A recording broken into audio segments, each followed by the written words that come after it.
শ্ৰী জিতুপন ঠেঙাল মই সদৌ কাৰ্বি আংলং জিলাৰ ঠেঙাল কছাৰী সংগঠনৰ মই সভাপতি হয় আজি ছেপ্টেম্বৰ মাহত আমাৰ যি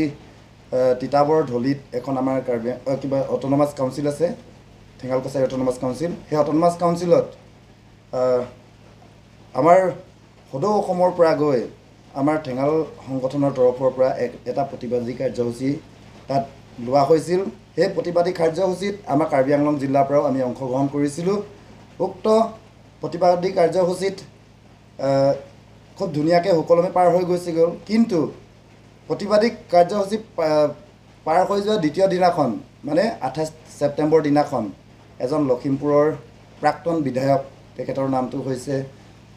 কেশৰাম বৰা তেখেতে বোলে কিবা এটা ছ'চিয়েল মিডিয়াৰ জৰিয়তে মেছেজ এৰি দিছিলে তেতিয়া সেই মেছেজটোৰ ওপৰত আমাৰ কাৰ্বি আংলঙৰে এজন সাহিত্য সভাৰ সদস্য এজনে তেখেতক মানে কটাক্ষৰ কৰি কিছুমান SMS লিখি দিছিলে সেই SMS-ৰ আধাৰত আমাৰ এই কাৰ্বি আংলঙৰ যিজন আমাৰ সদৌ অসম ঠেঙাল কছাৰী সংগঠনৰ সাহিত্য সভাৰ সদস্যজনে কটাক্ষৰ কৰোঁতে তেখেতৰ ওপৰত এখন এজাহাৰ দিছিল আৰু সেই এজাহাৰৰ ভিত্তি কৰি চলিত মাহৰ 23 তাৰিখে তেখেতক লখিমপুৰৰ কোৰ্টত মাতিছিল আৰু সেই কোৰ্টত গৈ তেখেতৰ ওচৰত হাজু হৈ বা কোৰ্টত হাজু হৈ তেখেতৰ ওচৰত মাপ খুজিলে আৰু মাপ খোজাৰ পিছতে আৰু তেখেতে আমাৰ কাৰ্বি আংলং জিলা সংগঠনক কৈছিলে যে কাৰ্বি আংলঙৰ জিলাৰ মিডিয়াৰ জৰিয়তে তেখেতক এটা ছ'চিয়েল মিডিয়াত মানে মাপ খোজাৰ এটা সংবাদ মাধ্যমৰ জৰিয়তে প্ৰেছ মিট দিবলৈ সেয়েহে আজি জয়ন্ত শইকীয়াই তেখেতক কাটৰভাৱে বা বিনম্ৰভাৱে অনুৰোধ কৰিছে আজি এই প্ৰেছ বিবৃতিৰ জৰিয়তে আমাৰ প্ৰাক্তন যি বিধায়ক কেশৰাম বৰা তেখেতে আজিৰ দিনটোৰ পৰাই যে এই জয়ন্ত শইকীয়াক কেছটো উঠাই ল'বলৈ আমি আমাৰ কাৰ্বি আংলং জিলা সমিতিৰ তৰফৰ পৰা অনুৰোধ জনালোঁ ধন্যবাদ জয়ন্ত শইকীয়া মোৰ ঘৰ ভিতৰকালিনী ঠেঙাল গাঁও আৰু ডিষ্ট্ৰিক্ট কাৰ্বি আংলং অসম যোৱা 27 ছেপ্টেম্বৰ তাৰিখে যিটো আমাৰ ঠেঙাল কছাৰী ঢলি অৱস্থিত যিটো আমাৰ ঠেঙাল কছাৰী কাউন্সিল আছিলে তাত এটা আমাৰ ধৰ্ণা কাৰ্যসূচী হৈছিল আমাৰ ঠেঙাল কাউন্সিল হৈ তাৰ পিছদিনাখন শ্ৰদ্ধাৰ শ্ৰী কেশৰাম বৰা ছাৰে এটা প্ৰেছমেট দিছিলে সেই প্ৰেছমেটত তেখেতে কৈছিলে যে যোৱাকালি যিসকলে ইয়াত মানে কাৰ্যসূচী বা ধৰ্ণা কাৰ্যসূচী দিবলৈ আহিলে সকলো মানে অনাঠেঙাল বুলি কৈছিলে আৰু তেখেতক মানে তুচ্ছ তাচ্ছিল্যকে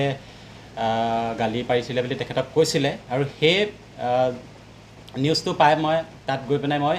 তেখেতক এটা লিখা দিছিলোঁ লিখাটোত আছিলে কি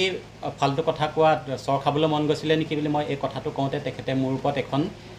FIR জাৰি কৰিছিলে আৰু যোৱা এই মাহৰ 23 তাৰিখে মোৰ দিন আছিলে মই লখিমপুৰত গ'লোঁ আৰু যিহেতু